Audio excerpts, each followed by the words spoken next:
When I was a kid, I used to think that pork chops and karate chops were the same thing. I thought they were both pork chops. And because my grandmother thought it was cute, and because they were my favorite, she let me keep doing it. Not really a big deal. One day, before I realized fat kids are not designed to climb trees, I fell out of a tree and bruised the right side of my body. I didn't want to tell my grandmother about it because I was scared I'd get in trouble for playing somewhere I shouldn't have been. A few days later, the gym teacher noticed the bruise and I got sent to the principal's office. From there, I was sent to another small room with a really nice lady who asked me all kinds of questions about my life at home.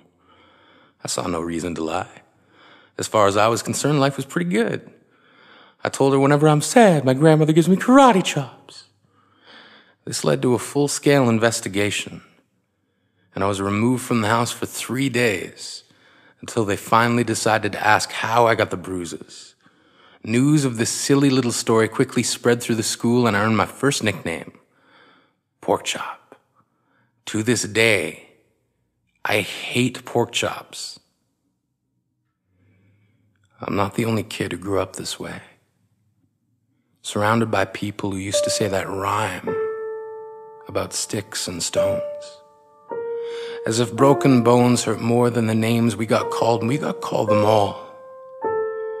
So we grew up believing no one would ever fall in love with us, that we'd be lonely forever, that we'd never meet someone to make us feel like the sun was something they built for us in their tool shed. So broken heartstrings bled the blues as we tried to empty ourselves so we would feel nothing.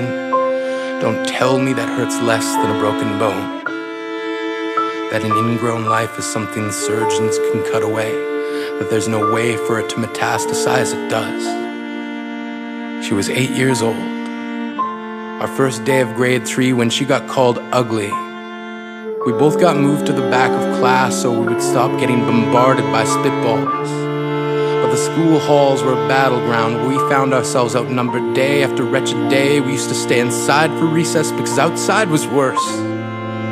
Outside we'd have to rehearse running away or learn to stay still like statues, giving no clues that we were there in grade 5. They taped a sign to the front of her desk that read, "Beware of dog."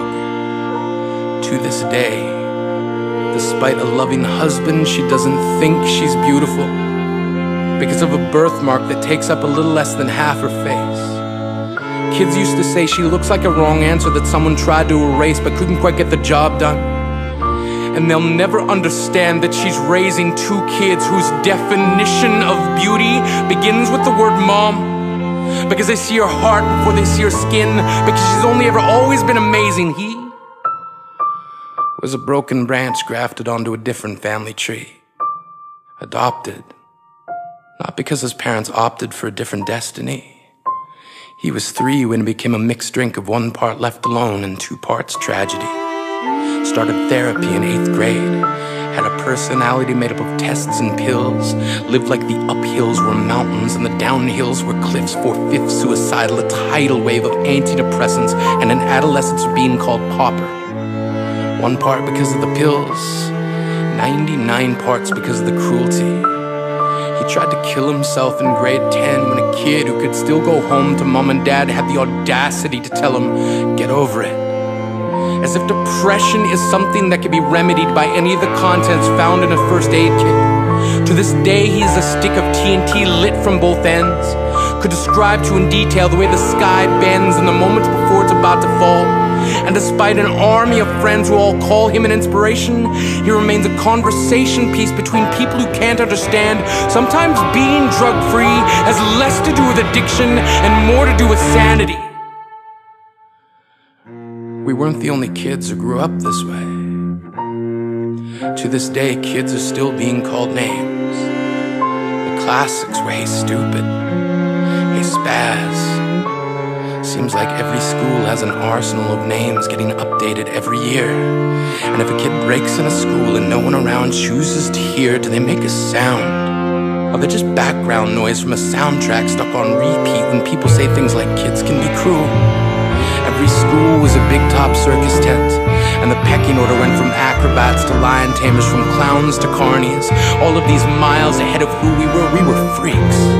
Lobster claw boys and bearded ladies, oddities juggling depression and loneliness, playing solitaire, spin the bottle, trying to kiss the wounded parts of ourselves and heal.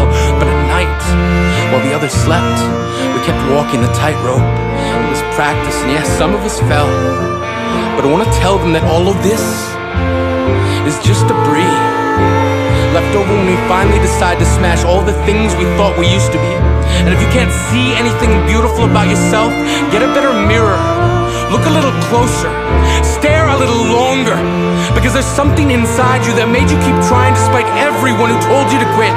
You built a cast around your broken heart and signed it yourself. You signed it. They were wrong. Because maybe you didn't belong to a group or a clique.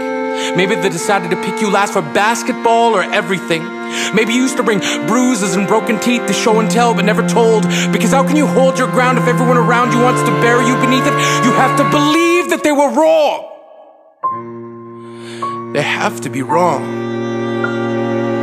Why else would we still be here? We grew up learning to cheer on the underdog because we see ourselves in them. We stem from a root planted in the belief that we are not what we were called. We are not abandoned cars stalled out and sitting empty on some highway. And if in some way we are, don't worry. We only got out to walk and get gas. We are graduating members from the class of we made it. Not the faded echoes of voices crying out names will never hurt me. Of course, they did.